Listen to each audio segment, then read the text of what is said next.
तो चलिए आज बात करते हैं रामपुरिया रेलवे स्टेशन की। दिन के उजाले में तो ये एक बिल्कुल आम सा स्टेशन लगता है, लेकिन जैसे ही रात होती है ना, ये एक अनकही कहानी का गवाह बन जाता है।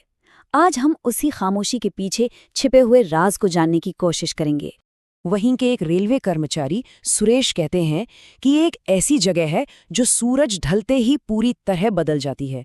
मतलब दिन की जो चहल पहल है वो रात को एक अजीब से, एक डरावने सन्नाटे में खो जाती है। और हमारी इस कहानी के जो मेन किरदार हैं वो हैं सुरेश और उनके साथी अर्जुन, दो बहुत ही साधारण से रेलवे कर्मचारी।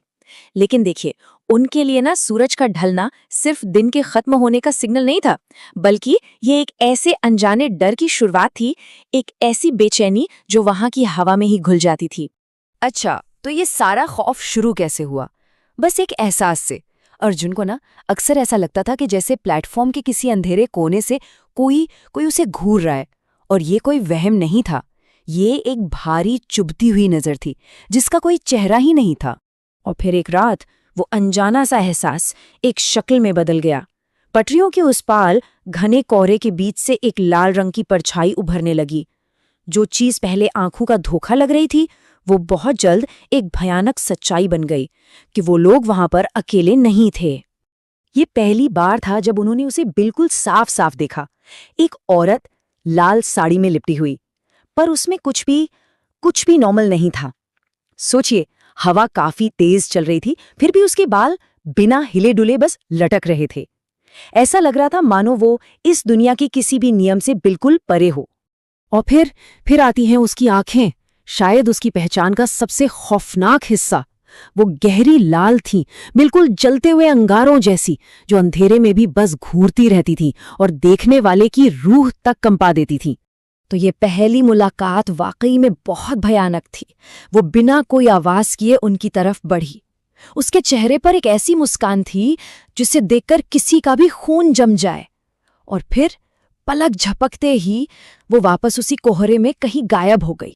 देखिए, उसका बिना आवाज के चलना, जमीन को छुए बिना आगे बढ़ना और वो ठंडी अमानवीय मुस्कान, ये सब कुछ बिल्कुल भी नॉर्मल नहीं था।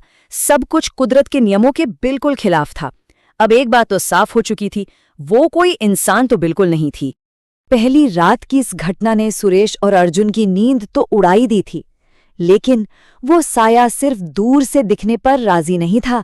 अगली रात वो और भी ज्यादा करीब आने वाला था। मतलब डर का लेवल अब बढ़ने वाला था। उस रात का जो आतंक था ना, वो एक के बाद एक सामने आया। सबसे पहले रात के 2:30 बजे दूर भौंकने वाले कुत्ते एकदम से चुप हो गए। स्टेशन पर बिल्कुल मौत जैसा सन्नाटा छा गया। फिर 3 बजे केबिन के बाहर से एक अजीब ठंडी सी गुनगुनाहट सुनाई देने लगी। और 4 बजते बजते डर ने अपना सबसे भयानक रूप ले लिया था। पता है, वो साया अब सिर्फ डरा नहीं रहा था, वो अब काबू करने की कोशिश कर रहा था।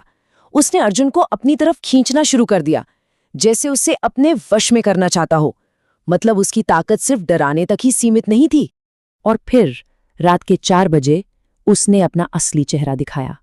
एक ऐसा चेहरा जिसका आधा हिस्सा जला हुआ था, त्वचा जगह जगह से काली पड़ चुकी थी और गाल से मांस के टुकड़े लटक रहे थे। ये सिर्फ एक परछाई नहीं थी, ये तो दर्द और बदले की एक जीती जागती भयानक तस्वीर थी। आतंक की ना सारी हदें तब पार हो गईं जब उस आत्मा ने उनके सेफ कैबिन की बाउंड्री को तोड़ दिया। खिड़की पर खून से सना हुआ 4 उंगलियों का एक निशान उभराया, और ये इस बात का सबूत था कि अब वो बाहर नहीं रहना चाहती थी, अब वो अंदर आना चाहती थी। और ये उस रात के डर का क्लाइमैक्स था, जब उसकी परछाई दीवार से अलग होकर कमरे के अंदर एक जीती जागती चीज बन गई। सोचिए, अब वो सिर्फ कोई बाहरी खतरा नहीं थी, वो उनके साथ उसी कमरे के अंदर मौजूद थी। आप देखिए, लगातार इस डर में जीने के बजाय सुरेश और अर्जुन ने एक फैसला किया कि वो इसका सामना करेंगे। उन्हें यह एहसास हो गया था कि अगर जिंदा रहना है तो सिर्फ डरने से काम नहीं चलने वाला, उन्हें किसी भी हाल में सच्चाई का पता लगाना ही होगा। अर्जुन ने कहा, हम हर रात यहाँ बैठकर मरने का इंतजार नहीं कर सकते, हमें जानना होगा कि ये कौन है। और इन शब्दों ने उनका इरादा बिल्कुल साफ कर दिया। अब वो सिर्फ शिकार बनकर नहीं रहने वाले थे, वो उस डर की जड़ तक पहुंचने के लिए पूरी तरह तैयार थे। तो बस उन्होंने सच की तलाश शुरू कर दी। उन्होंने उस आत्मा का पीछा करने का रिस्क उठाया और वो आत्मा उन्हें स्टेशन के एक बिल्कुल सुनसान कोने तक ले गई और अपने हर कदम के साथ वो उस अनकही कहानी के राज के और भी करीब पहुंचते जा रहे थे।